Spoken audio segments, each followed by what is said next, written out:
High বন্ধুরা, কেমন আছো? আর আশা করি সবাই খুব ভালো আছে, আর আমিও ভীষণ ভালো আছি।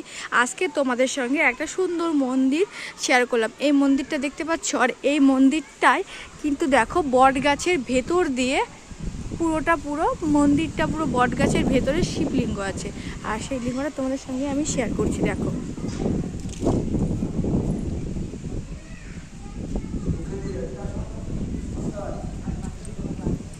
হ্যাঁ, আর এটা আমি তোমার সঙ্গে শেয়ার করছি, দেখো।